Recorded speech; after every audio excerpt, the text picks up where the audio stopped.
Terrorist and টেরোরিজমের godfather ইউনূসের নেতৃত্বে, ইউনূসের প্রণোদনায়, ইউনূসের উস্কানিতে, ইউনূসের সহায়তায়, আসিফ নজরুল সহকারে টেরোরিস্টের একটা বিশাল টিম ডিক্লারেশন দিয়ে, ঘোষণা দিয়ে এই 32কে অগ্নিসংযোগ করে অ্যাবলিশন করে দেয় বোল্ডুজার দিয়ে। এই মামলাটা ধানমন্ডি 32 বাঙালি জাতির ইতিহাস, ঐতিহ্য, সংস্কৃতির সাথে যেখানে স্বাধীনতা সার্বভৌমত্বের সূতিকাগর, এইটা সেই ধানমন্ডি ঐতিহাসিক 32, যেই 32-এর মধ্য দিয়ে আমার পতাকা, আমার মানচিত্র, আমার দেশ, আমার স্বাধীনতা, আমার সার্বভৌমত্ব, সেই 32কে গত 5 ফেব্রুয়ারি 2025 টেরোরিস্ট অ্যান্ড টেরোরিজমের গডফাদার ইউনূসের নেতৃত্বে, ইউনূসের প্রণোদনায়, ইউনূসের উস্কানিতে, ইউনূসের সহায়তায়, আসিফ নজরুল সহকারে টেরোরিস্টের একটা বিশাল টিম ডিক্লারেশন দিয়ে, ঘোষণা দিয়ে এই 32কে অগ্নিসংযোগ করে অ্যাবলিশন করে দেয় বোল্ডুজার দিয়ে। এইটা স্বাধীনতার পরাজিত শক্তিদের চরিত্র। স্বাধীনতার 75 বছর পরে, 55 বছর পরে এটা করতে তারা সক্ষম হয়েছে। এই কারণে বাদিনী বিজ্ঞ আদালতে আজকে ন্যায় বিচারের সাথে এই ধানমন্ডি 32 বাঙালি জাতির ঐতিহ্য, বাঙালি জাতির সংস্কৃতি, এটাকে প্রোটেকশন দেওয়ার জন্য আমাদের সর্বোচ্চ আইন, আমাদের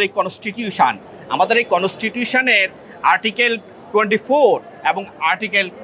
42 এখানে বলা আছে রাষ্ট্র কর্তৃক এটাকে প্রোটেকশন দিবে। এই প্রোটেকশনটা রাষ্ট্র সেই দিন ইউনূস অ্যান্ড আদার্স, ইউনূস ভঙ্গেরা, আসিফ নজরুলরা না দেওয়ারে কেন্দ্র করে এই বাংলাদেশের একজন সিটিজেন হিসাবে, নাগরিক হিসাবে এই উনি আদালতের কাছে ন্যায় বিচারের সাথে ধানমন্ডি 32-এর বিচার প্রার্থনা করেছেন। সেই বিচারের জন্য Yunus and others, Yunus 1 number, Asif Nazrul 2 number, Rezwana Hasan,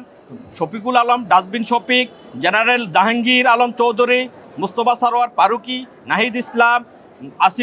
Asif Mahmud, Sajib Bhuiyan, Mahfuz Alam, Akhtar Hossain, Hasnat Abdullah, Hannan Masud, Saddis Alam, Samanta Sharma, Nusrat Tabassum,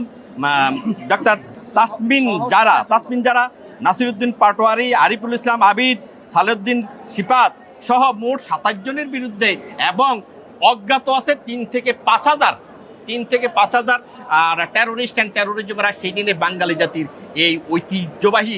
32কে demolition করে দিয়েছে, ধ্বংস করে দিয়েছে, ইভেকশন করে দিয়েছে। সেটার জন্যই বাদী আজকে ন্যায় বিচারের সাথে বাংলাদেশের প্যানেল কোর্টে এবং বিস্ফোরক দ্রব্য, যেহেতু বিস্ফোরক ব্যবহার করছে সেখানে বিস্ফোরক আইনে এবং সন্ত্রাস বিরোধী আইনে এই মামলাটি বিজ্ঞ আদালতে আনয়ন করা হয়েছে। সেই বাদী উপস্থিত হয়ে বিজ্ঞ আদালত সন্তুষ্ট হয়ে বাদীর কগনিজেন্স নিয়েই 200 ধারা কগনিজেন্স নেওয়ার পরে আদালত আদেশ দেবেন মর্মে পরবর্তীতে নথি পর্যালোচনা আদেশ দেবেন বলবে আমাদেরকে অবগত করেছেন।